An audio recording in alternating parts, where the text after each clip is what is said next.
So let me ask you a question. How did you learn to handle difficult conversations at work? I'm guessing it wasn't in a training room.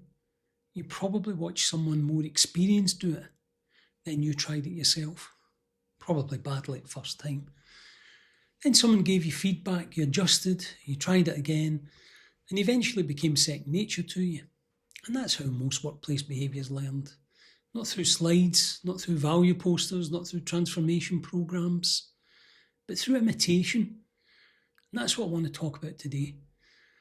Because in complex infrastructure, whether it's nuclear, rail, defence, major projects, any team setting, this mechanism of imitation is more powerful than most leaders realise.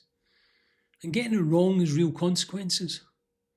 Most organisations assume culture is shaped by three things: communication, incentives, values. And those do matter, but they're slow, they're expensive, and they're often resisted. There's a faster mechanism operating alongside them, one that's largely invisible, and it's role modelling. Now wait a minute, role modelling is not a motivational idea, it's not a be a good example platitude. It's the primary mechanism through which humans learn, coordinate and transmit behaviour.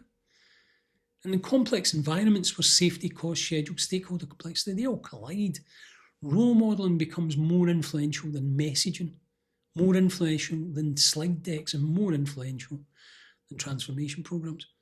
Because under pressure, and complex projects are always under pressure, people copy behaviour, not slogans. So the thesis of this video is simple. Culture spreads through imitation, not instruction. Values become real only when they're modelled. And in complex infrastructure, coordination depends on what the leaders do, not on what they say. So let's go a level deeper. Why do humans copy it in the first place? Human beings learn socially. That's hardwired, that's why. Children learn speech, emotional regulation, problem solving, conflict navigation, not through lectures, watching adults. Anthropologists describe culture as copying plus retention.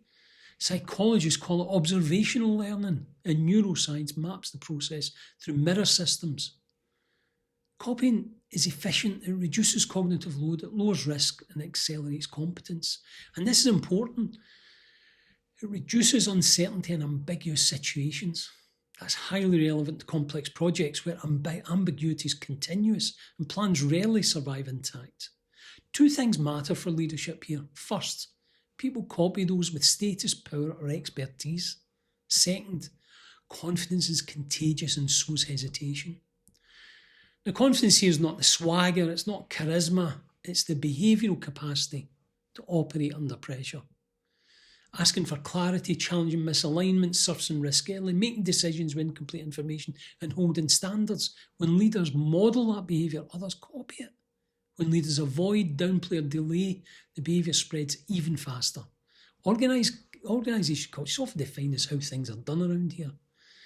And practically it's the set of behaviours that are expected, rewarded, tolerated and copied. New employees don't learn culture from induction presentations. They learn it by watching. Watching what gets rewarded, what gets ignored, what gets punished, or more commonly, what gets tolerated. And tolerance is a cultural signal. When leaders tolerate behaviours that contradict stated values, the values lose authority immediately. The result's a simple but underappreciated dynamic. Leaders don't describe culture, they demonstrate it. Teams don't follow values, they follow behaviour. This is especially pronounced complex infrastructure where interdependencies make behaviour contagious. Supervisors copy project managers, PMs copy directors, contractors copy clients, interfaces model each other, behaviour cascades through the system. Now let's talk about where this goes wrong. Most infrastructure projects now declare collaboration as a mandatory operating value. Collaboration shows up in bid documents, mobilisation workshops, values posters, alliance frameworks, yet collaboration on the ground often collapses into what I call collaboration theatre. Polite words masking things like competitive behaviour, territorial control, avoidance. The collapse is rarely due to malice. It emerges from congruence failure, the gap between what leaders say and what they model. And these patterns come up again and again. There's three of them. The first is symbolic collaboration. Collaboration is declared as a value, but non-collaborative behaviours are rewarded. Heroic individualism, territorial ownership, silo protection. They're allowed to stand because they deliver short-term results. The second, selective collaboration. Collaboration applies to middle management and delivery teams, but senior leaders exempt themselves. And escalations become political rather than problem solving. And the third, and this is the most damaging, is counter-signalled collaboration. Leaders talk partnership while escalating blame, withholding information or using risk as leverage. The behaviour contradicts the stated value and the behaviour wins. Counter-signalling is culturally lethal because it educates people on what really works. Let me give some examples. These are composite patterns I've seen repeatedly across nuclear, rail, defence, manufacturing, that sort of thing. And the first example I want to give is a client-side project director who models expectation clarity and early escalation. He asks direct questions and rewards transparency. And he acknowledges uncertainty without embarrassment. So what happens? Supervisors copy the behaviour. Risk is surfaced early. Field teams ask for clarity without fear. Interface conflicts are resolved before they metastasise. Collaboration becomes operational because confidence becomes operational. The director doesn't run a collaboration culture programme. He models the behaviour that collaboration demands.